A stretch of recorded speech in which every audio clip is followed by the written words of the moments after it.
ஆ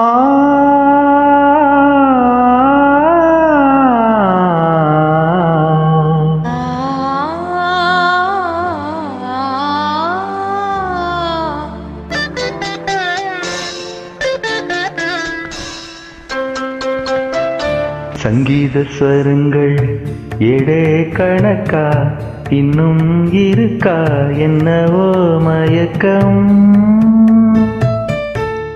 என் வீட்டில் இரவு அங்கே இரவா இல்ல பகலா எனக்கும் மயக்கம். நெஞ்சில் என்னவோ நினைச்சேன் நானும் தான் நினைச்சேன் ஞாபகம் வரல யோசிச்சா தெரியும் யோசனை வரல தூங்குனா விளங்கும் தூக்கந்தான் வரல